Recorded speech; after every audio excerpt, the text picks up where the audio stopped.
Well, it has been such a long time since I did live anything on YouTube. Like this is really long time. Hi, my name is Meg Lipham. I am the owner and counselor here at Worth the Fight Counseling. I am a also called WTF Counseling. I last made a YouTube video. I think like the day I um started my private practice, which was 2021 maybe from home. You can see if you watch my first video, it's in a green screen ish type area. Since then, I've grown, I guess. Well, grown, but also gotten my own office space and filled it with craft supplies mostly. I also do therapy here. It's in Brookhaven, Georgia, and I don't. I see people via Zoom, but also in person. And really, I hope that this sounds okay. I really don't know if it will or not, but we'll see, right?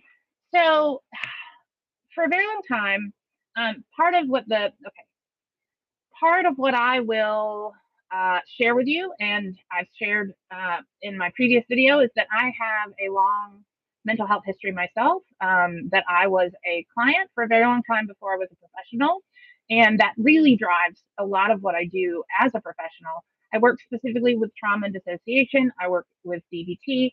I love to teach DBT skills, and it's just really a true thing that I lived for a really long time struggling to want to be alive. That's very common for people who are helped by DBT. Chronic suicidality is not as unusual as some people might think. And so, a couple of things that help me ongoing that hopefully I wanted to share with people.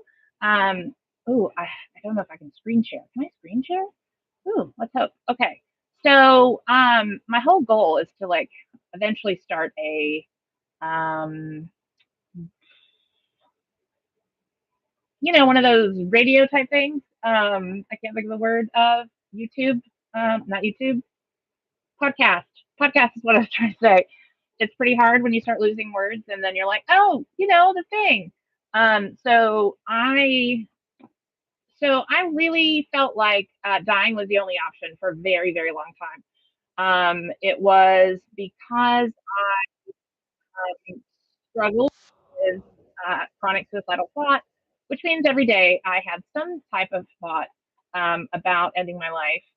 Depending on the day, there was a lot of acuity to that, meaning I at times had to go into the hospital to help keep myself safe. And then at other times, I was able to just be like, oh, well, that was an unpleasant thought, but I don't really mean it today, and I'm going to be able to move on from that. Um, and that was a long time that I had that kind of thing happening in my head every day. I would say I'm probably not at a place where that happens every day. Now, I will say just psychoeducation mode, your brain essentially gets stuck into the habit of having thoughts like that, that they're almost comforting. And so a lot of folks freak out when they have those thoughts because it's like, oh my God, this, I must really, really mean it, that I really want to end my life. Like, well, sometimes maybe if you really do, and if it feels like that's something that is acute and you need to go see somebody specifically, talk to your therapist if you have one, find one if you don't. Um, and if you feel unable to stay safe, you can call 988. You can also call, which is the nationwide in the United States, and I think maybe even Canada, mental health, essentially emergency line. You can also walk into a myriad of hospitals in your area to talk to somebody there. Um, but why? One of the things that's helped me to stop wanting to in my life is that I am really grateful for the random ass shit that is available in nature for me to marvel at. And I was watching a video on YouTube that told me about this bird that I have never seen before.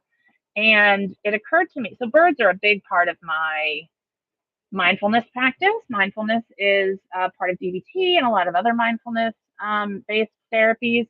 DBT, the idea of mindfulness is you're trying to be non judgmental, you're trying to be observing in the moment and participating.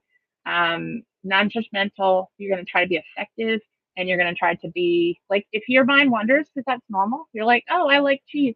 And they're like, no, no, I'm back. I'm doing the thing. It's like, okay, well, the thing I'm doing often for me is looking at nature stuff because it helps me to slow down and be grateful, and just marvel at shit, right? Like, it's pretty awesome just to look at the world and all the random ass, like clouds. Do not get me started on some clouds. I can talk about clouds all day long. I actually really just stare at clouds all day long, or show other people clouds all day long. So I wanted to try to share with you all a um, video, and I cannot figure it out because this is my first live stream, and I was just like, oh, okay, I'm just going to do it. So I've decided, I guess I'll just tell you about it. There is a bird called the Taylor bird, Tailor bird. It is not like Taylor Swift bird, although that would be really fun too. So the Taylor bird finds fibers to make its nest out of, and then uses its beak to pop, like to poke holes in leaves, and then uses fiber, sometimes spider silk that it has stolen, to weave those leaves together to make its nest. How fucking cool is that? I would have left this world never knowing that such a bird existed. And so I'm a super duper excited person right now, knowing that that bird is out there in the world. Um, I found what I learned about the Taylor bird.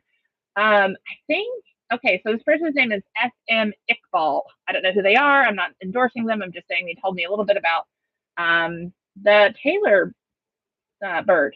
And I wanted to share it. I was like, hey, this is one of those reasons that I'm glad to be alive. That I didn't know this bird existed, and now I do. And I don't know. I just felt moved to share it all with the world. And so I am kind of my um, shtick, I guess. And the lady that was trying to schedule me an appointment at my doctor did not have time to hear it. So I thought I'd share it with you all so that I could put it on out in the world, and hopefully everybody else can find it a reason to stick around as well. Because the Taylor bird exists. Oh my god. I also bought a 2-pound pink crayon on shopgoodwill.com, and it arrived today. One second.